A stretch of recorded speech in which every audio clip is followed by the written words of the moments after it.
Hello lovely people, welcome to Prime Strings. I'm Henriette and today we're playing Halloween from the Fast Forward book. I'll play it for you first.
Isn't that a lovely, scary song with those accents?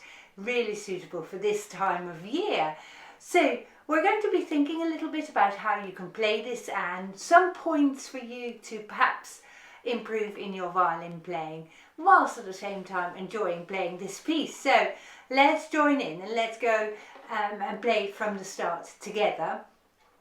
Now when you've got a dotted crotchet and a quaver together, those two notes make up a minim, and all the minims I'm going to play with the whole bow in this piece, and all the crotchets I'm going to play with the half bow. So you will see that the first two bars get the whole bow,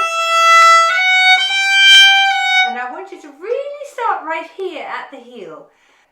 Now our finger pattern in this piece is going to be wide second finger on the G string, wide on D, close on A, close on E. Whilst this is in the key of E minor, you could use the finger pattern of G major, wide, wide, close, close. I'll count us in for 4. 1, 2, 3, 4.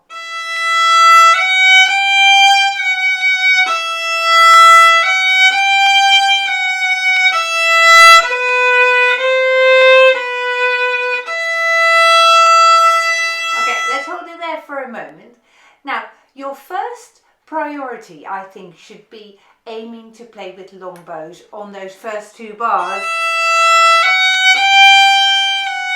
Once you've got that under your belt and you can do that solidly, then I want you to try and give a little push on that top G. So like this. Can you hear that? And that adds to the scariness of that piece. So let's now play the repeat and then we'll carry on, shall we? 1, 2, 3, 4.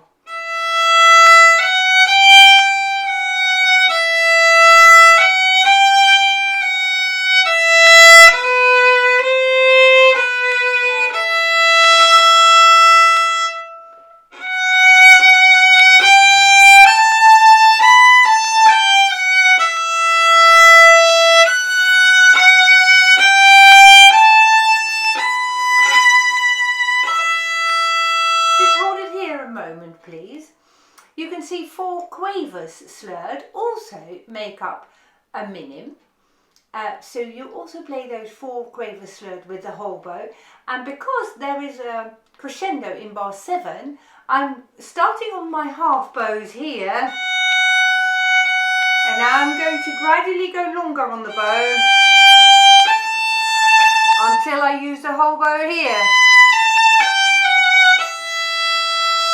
Let's go from bar 7, shall we? And then we'll carry on. You've got lots of opportunity in the next couple of bars to practice this, so make the most of it as we go along.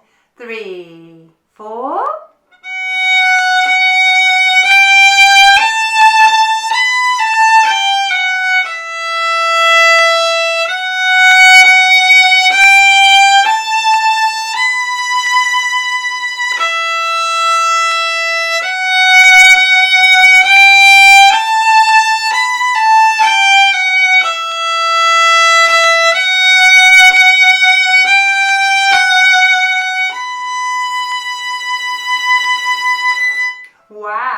that sounds so much better suddenly, doesn't it? So as you play the crescendos, you gently increase the length of the amount of bow that you're using, and that naturally creates the crescendo for you.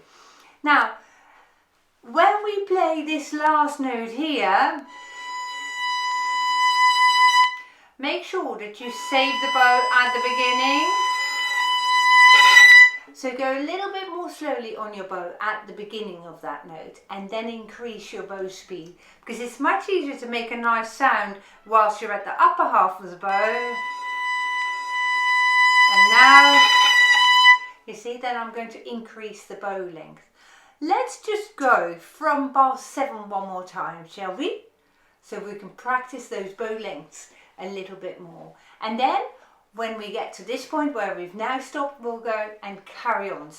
So we're going from bar 7 to the end now. 1, 2, 3, 4.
Wow, that was lovely, really good. What a lovely song for this time of year. If you have followed my videos a little bit, you know that I really like to talk about bow length and using more bow, and that is going to enhance your sound.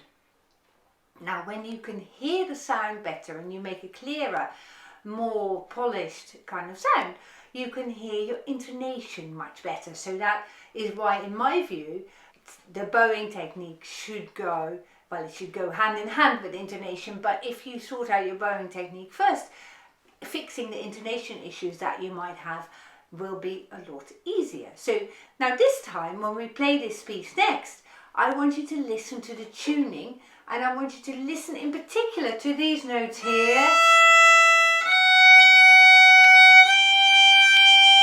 And I want you to make sure you play these spot on in tune every time you hit those same notes. So why don't you just practice these 3 notes, E1, 2, without the music. So listen very carefully so that you play them spot on the same as I do.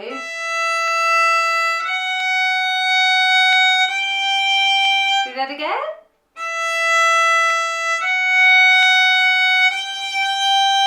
And one more time.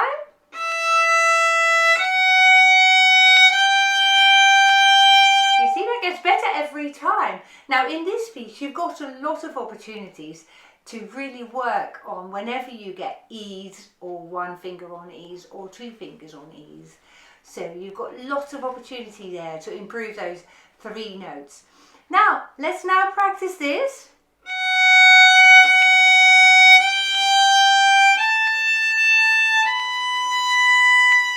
And you can perhaps see the pattern that my fingers make. Fingers 2 and 3 are together. Fingers 1 and 2 have got a space, and fingers 3 and 4 have got a space as well. Now, of course, when you've got up your fingers like this, you want to make sure that you leave them all on the string, because all you need to do then here is take away your fingers. If you do it this way,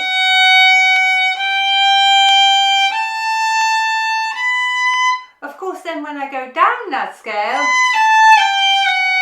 I need to put all my fingers back onto the string. So try your hardest to leave your fingers on the string as you play up those scales. Now let's play bar 7 and 8, shall we? Now try to leave your fingers down. if you find that a real challenge, perhaps you can check out your thumb, and if your thumb is squeezing, it gets really hard for these fingers to stay on the string. So try and soften up your thumb a little bit here, and you'll find it easier to leave your fingers on the string. Let's do bar 7 again, shall we? Listen.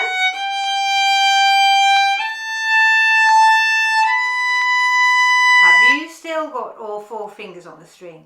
Wow, well done. Okay, do it again, bar 7.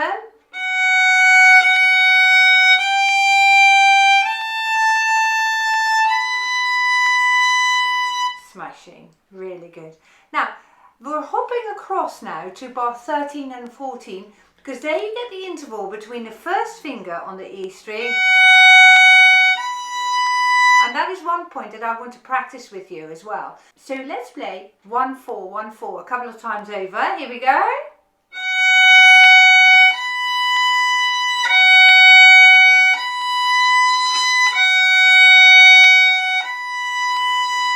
Awesome. You see, when you practice that, and again you want to practice having your thumb to go softer rather than stiffer, okay? When you practice that a couple of times, that will gradually become easier. Maybe not just in the next 5 minutes, but if you practice it again tomorrow and the day after tomorrow, by Halloween it will be absolutely fine and nice and loose on your thumb. Now finally, let's have a look at the last bar, because there's something interesting when you go from the penultimate bar into the last bar. You can see that the last bar but 1 finishes on the first finger, and the last bar is also first finger, and we're going to try and place our first finger in between the 2 strings, so we catch them both like that. So I want to avoid hopping across like that. I place my finger in between the 2 strings, but the first time I place my first finger on the A string is the second note of the penultimate bar. So that's why we're starting there. So when you're ready, let's try and place that first finger in between the 2 strings, almost at the start of the penultimate bar, shall we? Here we go. Go slowly.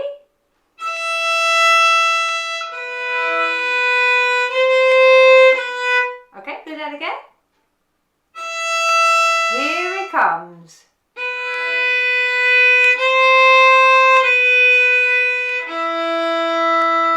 Let's try that again, because that is a tricky technique. So you place your first finger not on the B only, but you place it in between the 2 strings, in between the D string and the A string.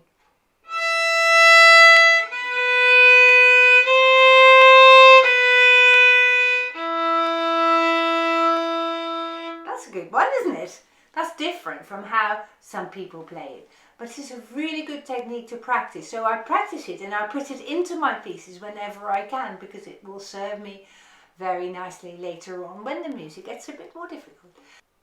So we've now come to the point of our lesson where we're going to put all of these aspects together, and we're going to play it a little bit faster and in the correct style. Now, it says at the top agitato, which means just a little bit agitated. So we'll put all your accents in and put all your louds and softs in if you can. We're playing it with the repeat after 4. Are you ready? 1, 2, 3, 4.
I hope you've enjoyed that. I certainly have. If you have enjoyed it, please write about it in the comments section below. Feel free to share this song also with your violin playing friends. They might like to play a Halloween song at Halloween too. I very much look forward to seeing you again soon. Goodbye.